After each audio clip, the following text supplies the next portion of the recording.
I was seated at the children's table at my brother's wedding. Not a mistake. My name card sat right there in elegant calligraphy between a 5-year-old in a princess dress and a squirming toddler who kept flinging mashed potato at the centerpiece.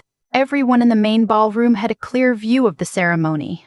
The bride drifting down a petal-strewn aisle, the groom beaming like he'd won the lottery.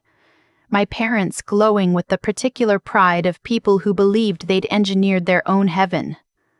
Me? I sat 2 rooms away, separated by a swinging kitchen door, under a crooked balloon arch that said, Kids, Zone in glitter letters. And somehow that wasn't even the most humiliating part. The most shocking moment came when a 3-star Army general, my former commanding officer, a man whose face I'd last seen through the smoke of a burning Black Hawk, walked past the kids' table on his way to the main hall, stopped cold, and looked at me like he was trying to wake up from a bad dream. Then he leaned down so close I could smell the faint pine of his aftershave and whispered, "Captain Hayes, stand up, walk out with me, and let your family wonder who I am." When he stood to speak an hour later, every head in that ballroom turned toward us, and my father's wine glass stopped halfway to his lips. But I'm getting way ahead of myself. Let me start at the beginning.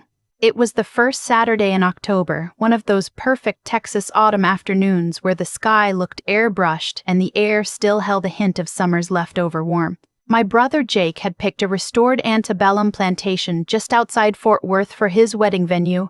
White columns, sprawling oaks, a koi pond, everything my mother had whispered about for years as dignified and refined. Jake, the golden son. Jake, the family's returning comet. My parents had been announcing his engagement to Madison like royalty, announces a coronation, and I suppose in some ways that's how they saw it. I was just Rebecca Hayes, the other one, the daughter who disappointed them politely but thoroughly by enlisting in the army at 18 and building a life my father couldn't summarize at cocktail parties. 2 combat deployments to Afghanistan, 3 years as a flight medic on medevac Blackhawks, 1 Bronze Star I never mentioned, a master's degree in nursing paid for by the GI Bill, and a captain's bars I'd earned in a place where rank meant holding a dying sergeant's hand and promising him he'd see his kids again. None of that ever made it into the family Christmas letter. I arrived at the plantation 2 hours before the ceremony. Old habit. Early is on time is late. Late is unforgivable. I parked my rental in a gravel lot shaded by pecan trees and checked my reflection one last time in the rearview mirror. My dress was a simple dark green, no frills, no flounces. Something a woman who'd spent most of her 20s in a flight suit could move in without feeling like she was wearing a costume. My hair was pinned back. No jewelry except the small silver cross my grandmother had given me before she died. My grandmother was the only person in my family who'd ever looked at my uniform and said, "You look like somebody I'd trust with my life." I approached the front veranda, where the reception planner stood tapping her earpiece and speaking in clipped, urgent sentences about chair covers. She was a tall blonde woman named Callie, and when I introduced myself as the groom's sister, her eyes flickered, the smallest hesitation, the smallest recalculation, before she produced a practiced smile. "Rebecca," she said, "we have you over at the family reception table." Family reception table? She was already walking. I followed. She led me past the main ballroom, past the cascading floral arches and the string quartet tuning up, past the seating plan displayed on a gilt easel at the entrance. I glanced at the chart as we passed. Table 1, Thomas and Linda Hayes, parents of groom. Table 2, Mr. and Mrs. Peterson, parents of bride. Table 3, immediate family. Table 4, immediate family. My name wasn't on tables 1, 2, 3, 4, 5, or 6.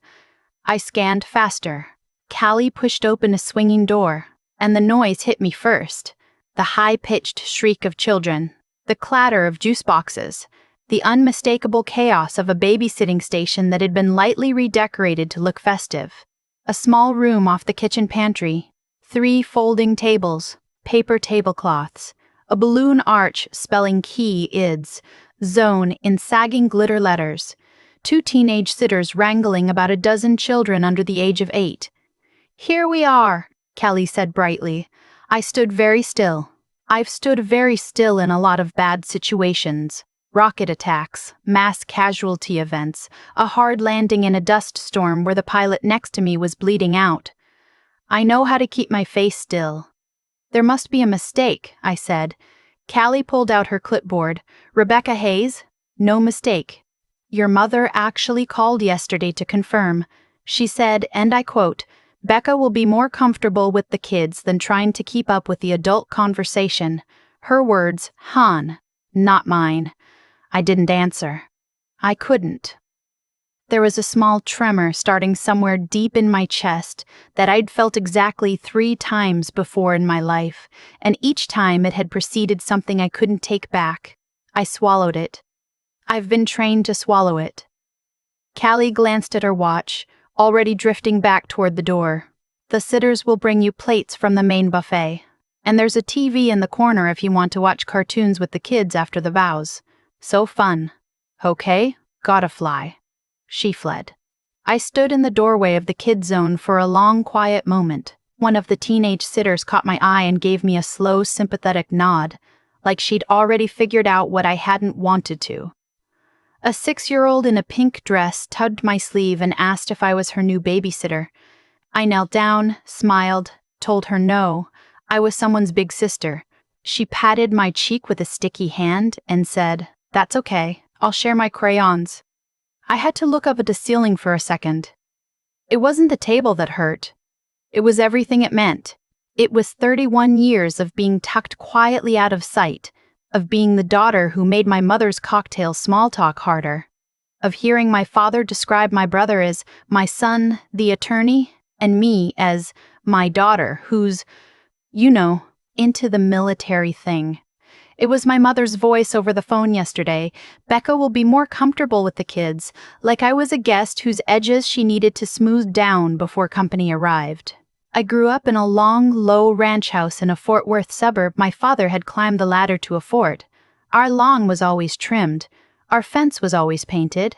Our family photographs were always taken in matching outfits by a professional my mother booked every October. My father, Thomas Hayes, was a regional vice president at an oil services company, a man who spoke in confident declaratives and believed the world was divided into people who ran companies and people who worked for them. My mother, Linda, was the kind of Texas woman who wrote thank you notes the same day she received a gift and could identify the price of any piece of silver just by tapping it. They weren't cruel people. They were just people who had built a very clear picture of what a successful family looked like, and I had never quite fit inside the frame. My brother Jake arrived 2 years before me, and from his first breath, he was the answer to questions my parents hadn't even realized they were asking. Tall for his age, easy with adults, charming, athletic, academically middle of the road in a way my father called well-rounded, and my teachers called didn't apply himself. None of that mattered. Jake was going to be somebody. Everybody said so. When he committed to the University of Texas Law School, my father bought 3 bottles of 20-year-old bourbon and kept one unopened on the mantel for Jake's first big case. I came along, and I was everything Jake wasn't, which turned out to be everything my parents hadn't asked for. I read too much. I asked too many questions. I preferred running to cheerleading, calculus to homecoming, and the news to whatever my mother's friends' daughters were watching. I wasn't difficult. I just wasn't decorative, and in the particular economy of my family, a daughter who wasn't decorative was a daughter who was, well, confusing. The breaking point came my senior year of high school. I told my father over Sunday dinner in the formal dining room that I had enlisted in the Army. I'd already signed the papers. I was leaving for basic training the summer after graduation. My father set down his fork very carefully. He looked at my mother. He looked at Jake.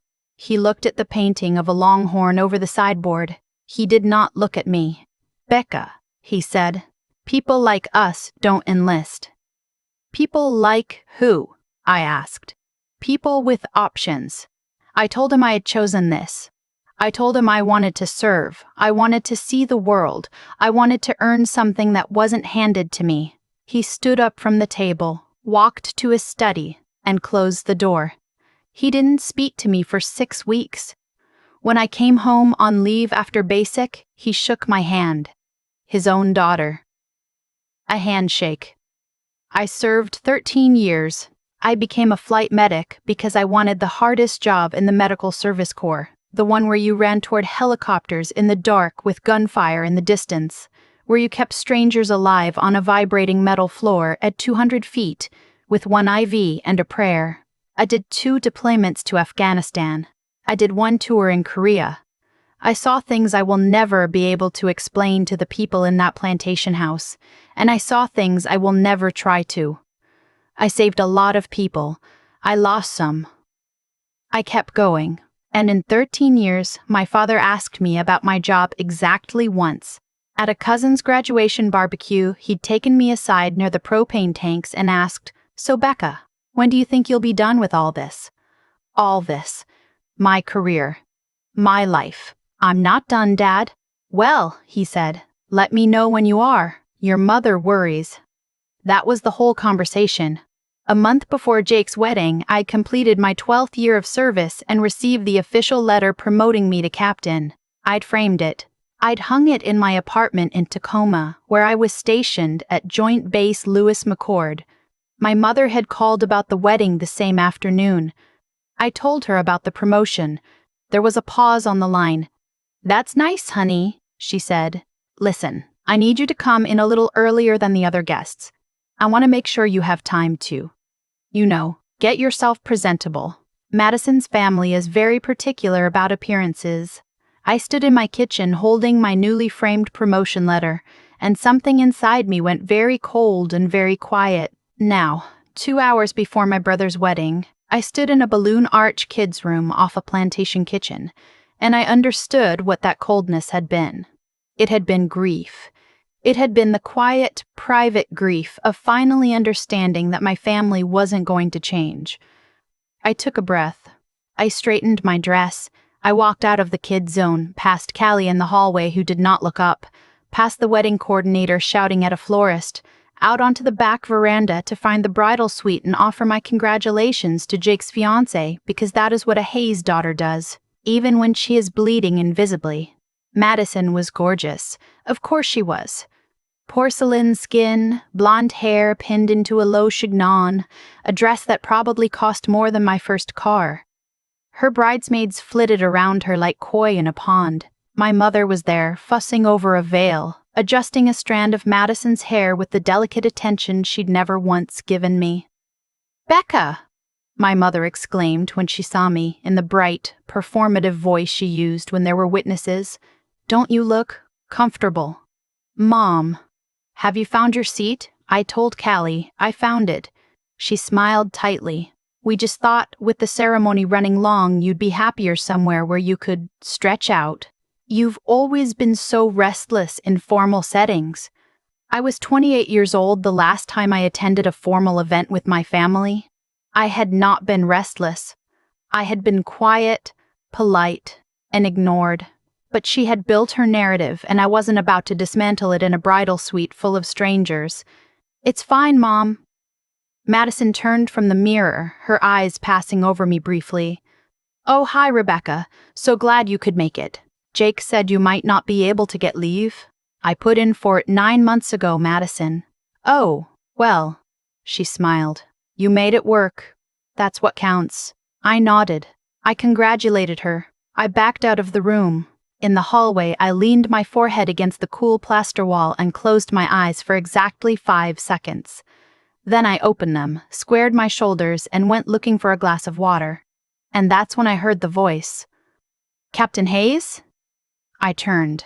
Standing at the opposite end of the long center hallway, silhouetted against the late afternoon light pouring through the front door, was a tall man in a dark charcoal suit. Silver hair clipped short.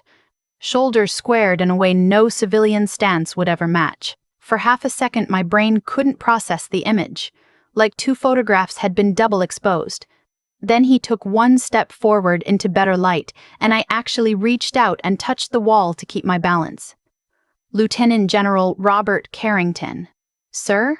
I said, my voice cracking slightly. General Carrington? He crossed the hallway in long, even strides and stopped 3 feet in front of me. His eyes, pale blue, the kind of blue that could hold you still on a flight line while he asked why your medbag wasn't ready, searched my face like he was confirming an impossible thing. Hayes, he said quietly, what in God's name are you doing here? My brother's wedding, sir. He actually laughed, a short, startled laugh. Jake Hayes is your brother? I went to law school with Tom. I've known that boy since he was in Pampers. The floor felt a little tilted under me. Sir, I didn't know you'd be. Tom didn't mention you'd be here. Not once. His brow came down slightly. That's odd. We had lunch 3 weeks ago and he was going through the guest list like a campaign speech. His eyes narrowed further. Hayes, why aren't you seated in the main hall with your family? I opened my mouth. Nothing came out. He waited. I've stood in front of Lieutenant General Carrington exactly twice before in my career. Once on a flight line in Bagram when he pinned a commendation on my chest after our crew pulled 6 men out of a burning landing zone. Once in a debriefing tent in Kandahar when he looked me in the eye and said, Hayes, you're the kind of soldier I'd follow anywhere, and I don't say that often. This was not a man who asked questions he wasn't prepared to wait for the answer to. I'm at the kids' table, sir. He didn't move. For a beat, I wasn't sure he'd heard me. Say that again, Captain. I'm seated at the kids' table, in a room off the kitchen, his jaw set. It was a very particular movement. The small, contained tightening of a man who has spent 40 years of his life not reacting to things he'd like to react to. I'd seen that jaw tighten over battlefield reports. I'd seen it tighten over press conferences. I'd never seen it tighten in a Texas plantation hallway. Stand up straight, he said softly. Walk with me. Don't look back. Don't explain. Don't apologize. Let your family wonder who I am. Sir, I can't. Captain Hayes. His voice dropped into that specific register that had stopped more senior officers than I could count. That wasn't a request. I walked with him. General Carrington offered me his arm. A gesture so old-fashioned and so formal that for a moment I didn't know what to do with it. I took it. We walked back through the hallway, past the reception coordinator, past 2 of Madison's bridesmaids who turned to stare, past Callie whose clipboard actually lowered an inch as we passed, and into the main ballroom. The effect was immediate. It was like a ripple moving through water. People in Texas know power when they see it, and every man in that room over the age of 50 recognized the general before their brains caught up. Conversations paused. Heads turned. A state senator, I vaguely recognized from cable news, stood up halfway out of his chair, realized he didn't know what to do, and sat back down. My father, at table 1, was mid-handshake with one of Madison's uncles. His hand stopped moving. Tom, the general said warmly, steering me toward the head table. Beautiful venue. Gorgeous day. My father's face did something complicated. It went through surprise, confusion, recognition, calculation, and a tight, frozen approximation of his usual smile. All in about 2 seconds. Bobby, I didn't see you come in, slipped in through the side. The general smiled. Tom, I believe you know my companion for the evening. My father's eyes slid to me, then slid off me because he didn't recognize me for the half-second his brain needed to reconcile the woman in the green dress with the daughter he'd asked to sit with the children. Then they snapped back, wide. Becca? Hello, Dad. The general's hand settled lightly at my elbow, a steadying weight. I straightened my spine a 1/4 inch more. Tom, the general said, his voice pleasant but carrying in a way pleasant voices usually don't. I was just about to ask Captain Hayes here how in the world she ended up at a children's table when her unit pulled me and 4 other men out of a mountain pass in Kunar province in 2019. I assume there's been some kind of seating chart error. The ballroom, which had been a soft roar of chatter a moment before, went very, very quiet. My mother, at table 1, had just raised a glass of champagne to her lips. The glass paused. She stared at me over the rim like she had never seen me before in her life. "Bobby?" my father said, his voice unsteady. I didn't realize, of course, there must have been, I'm sure there must have been." "I'm sure there must have," the general said gently. He turned to Callie, who had materialized near the head table with the stricken expression of a woman whose entire career had just redirected itself. "Young lady, Captain Hayes will be sitting with me at table 3. Please have the kitchen prepare an additional setting, and please have someone bring her a glass of whatever the bride's family is drinking." "Yes, sir," Callie whispered. He turned to me. His pale blue eyes were kind. "Captain," he said, "would you do me the honor of being my guest this evening?" "It would be my honor, General." He pulled out a chair for me at table 3, second from the head table, visible from every seat in the room. I sat. He sat beside me. 150 guests stared. My mother's champagne glass was still halfway to her mouth. My father had stopped smiling entirely. Dinner was served. I don't remember tasting a single bite. I remember the general introducing me to every person who drifted over to our table, and there were many. A congressman, a retired 4-star from the Air Force, a cardiac surgeon from Baylor who'd served in Desert Storm, Madison's grandfather who turned out to be a retired Navy chaplain. Each time the general made the introduction, he said the same thing. "This is Captain Rebecca Hayes, finest flight medic I ever had under my command. She saved my life in 2019, and each time I watched my father's face from across the room, and each time some new line appeared in his forehead. My mother didn't look at me once. She kept her eyes fixed on her plate, on the centerpiece, on Madison, anywhere but at table 3. Jake, at the head table, kept sneaking glances at me like I was a stranger who had stolen his sister's face. Toward the end of dinner, the bandleader tapped his microphone and announced the toasts were about to begin. The best man stood up. He gave a perfectly nice, rehearsed toast about how Jake had been a great roommate at SMU. Madison's maid of honor gave a perfectly nice, rehearsed toast about how Madison had always been the kind of friend who showed up.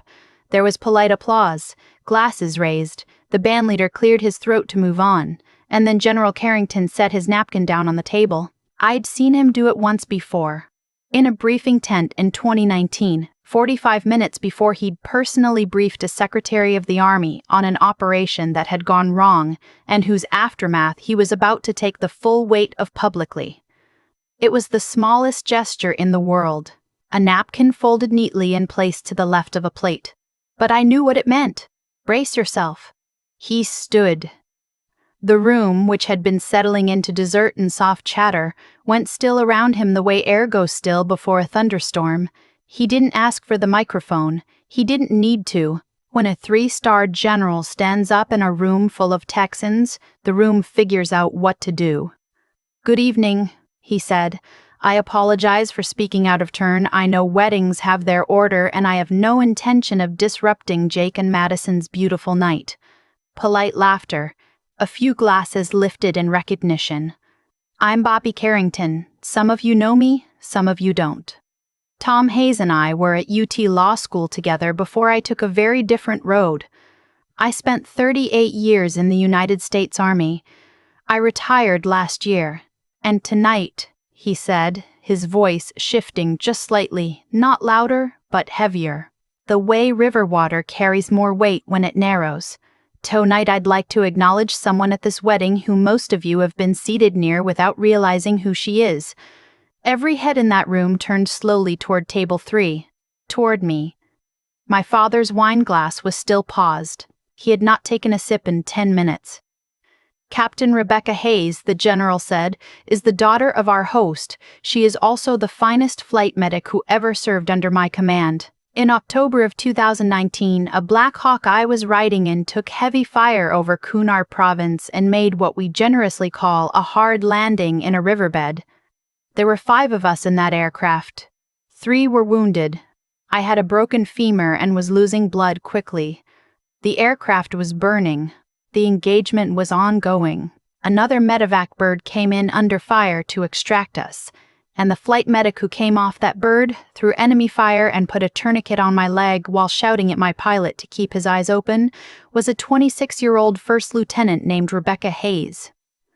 My mother made a small sound, like a bird hitting a window. "She saved my life," the general said. "She saved 3 other lives that night. She was awarded the Bronze Star with Valor device, which, if you've been listening to Tom describe his daughter over the last decade, I doubt you've ever heard about. Because, in my experience, Rebecca Hayes has never once in her life been a person who talks about what she has earned." A ripple of murmurs. Heads turning. I felt heat crawling up my neck, and I kept my eyes fixed on a sprig of rosemary on the centerpiece, because I knew if I looked up I would lose my composure completely. "Tonight," the general continued quietly, "I arrived at this wedding and I walked past a small room off the kitchen and I looked inside and I saw Captain Hayes sitting at a children's table. The silence that fell on that room was not the polite silence of a quiet moment. It was the silence of 150 people realizing something at once. I saw Madison's mother's hand go to her throat. I saw Jake's best man turn and stare at my father like he'd never met him before. I know there will be explanations offered," the general said. "I'm sure it was an oversight. I'm sure there was a seating chart issue, but I have spent 40 years watching people tell themselves stories about why they failed to honor the people who stood up for them, and I'm not going to let that story be told tonight." He raised his glass. "To Captain Rebecca Hayes, my medic, my friend, the bravest officer I have ever known, and, though some at this table appear to have forgotten it, a daughter of this family." Glasses rose around the room, slowly, then faster, then all at once. People stood. Madison's grandfather, the retired chaplain, was on his feet before anyone. The congressman stood. The Air Force 4-star stood. My father sat frozen for a full 3 seconds before he too finally rose from his chair, his face blank, his hand trembling around his glass. "To Captain Hayes," the room said, and for the first time in my entire life, I heard my last name spoken in a room full of people as if it meant something. I didn't cry. I don't cry. But I did look at General Carrington, and he looked at me, and he gave me the smallest nod. The same nod he'd given me on a flight line in Bagram 6 years earlier, when he'd pinned a medal on my chest and told me I was the kind of soldier he'd follow anywhere. And I understood, suddenly and completely, that he had meant it. All of it, every word. The band resumed. Cake was cut. Madison and Jake did their first dance, and my brother shot me one long, unreadable look over his wife's shoulder that I couldn't begin to decode. Strangers came to my table. A woman I'd never met hugged me. An elderly man in a bolo tie shook my hand and told me his son had been a medic in Vietnam. The general accepted it all with the gracious, watchful air of a man who had simply, finally, done what needed doing. And then my father stood up from table 1. He walked across the ballroom toward me slowly, like a man walking into a wind I couldn't feel. When he reached the edge of table 3, he paused. The general, without looking up, quietly excused himself to speak with the Air Force 4-star at table 5, leaving the chair beside me empty. "Becca," my father said. "Dad, may I sit? It's a free country."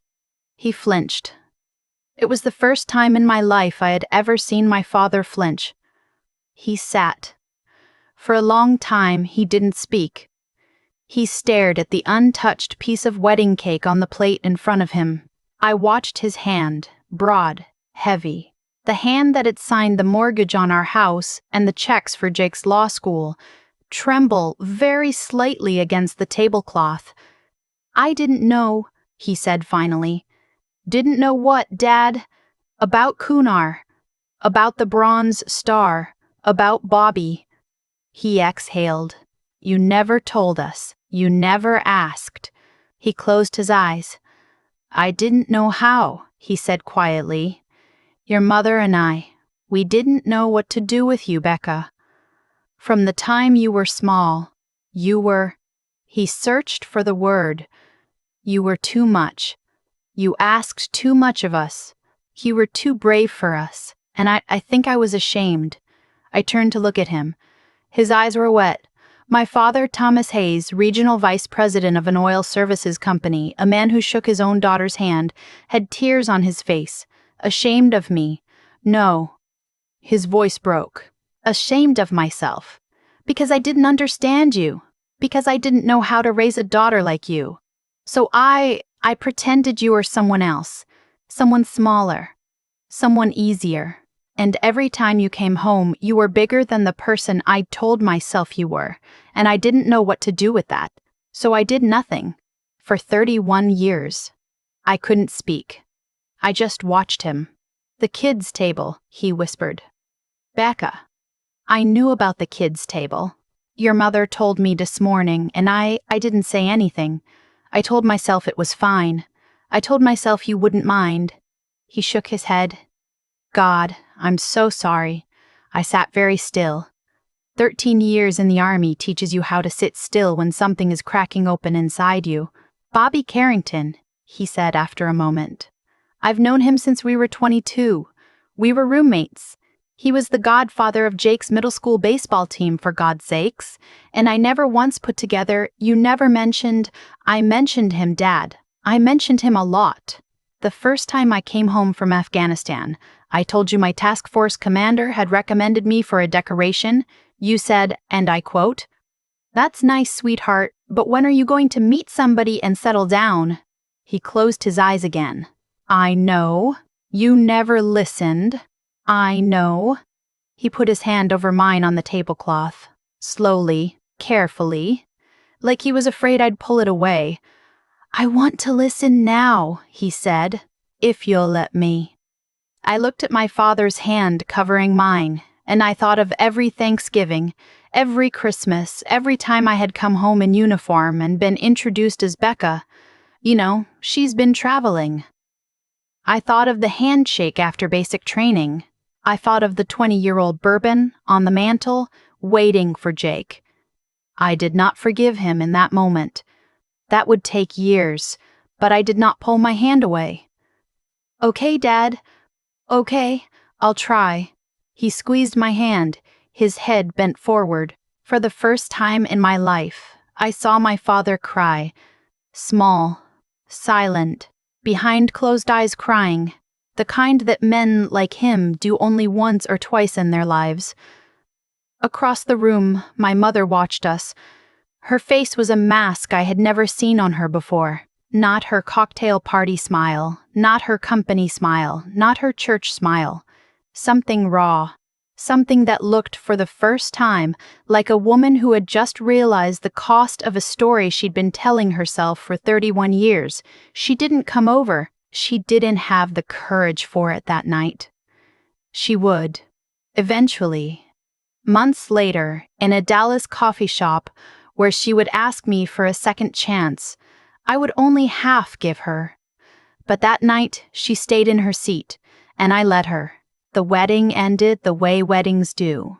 Slowly, messily, in a blur of sparklers and farewell hugs, and one drunk cousin loudly narrating the valet line. General Carrington walked me to my rental car. The air had gone cool and smelled like river and cut grass and, faintly, like pecan hulls. You did well tonight, Captain, he said. I didn't do anything, sir. You did it. He shook his head. No.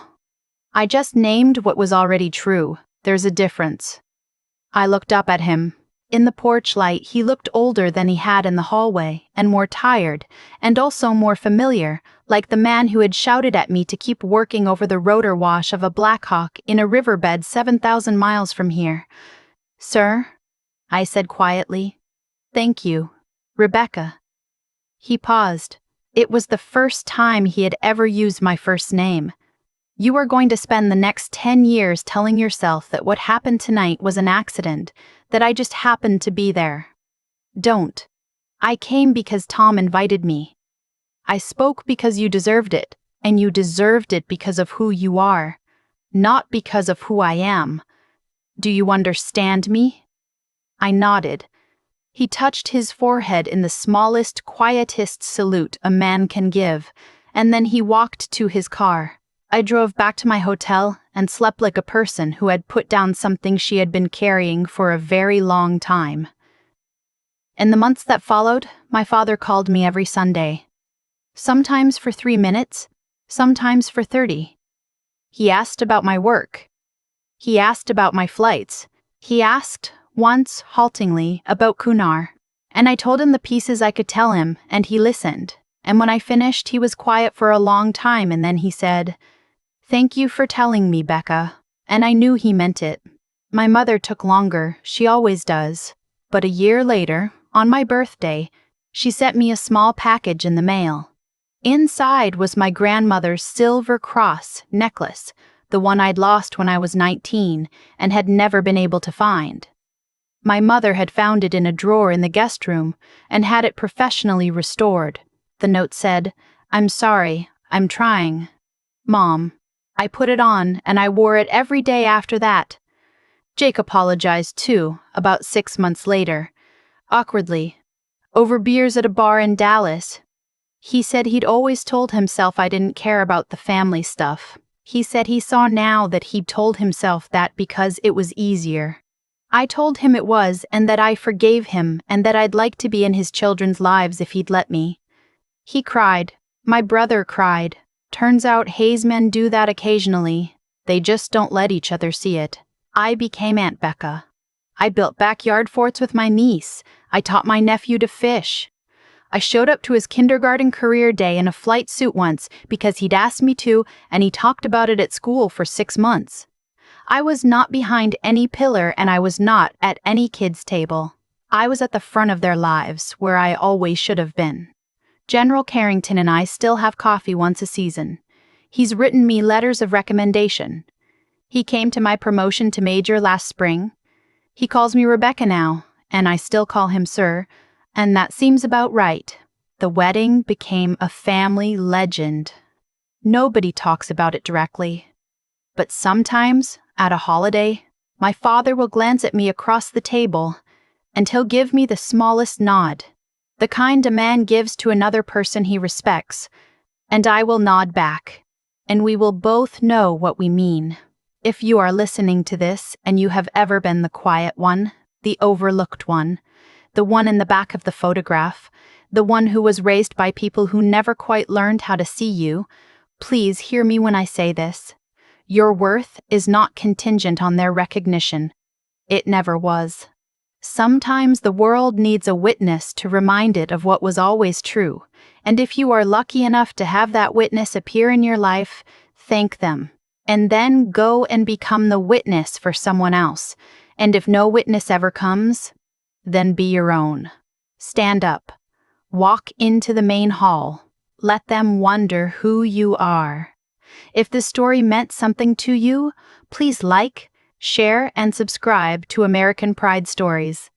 There are more stories like this one, stories of quiet courage, stubborn love, and the long road home. I'll see you in the next one.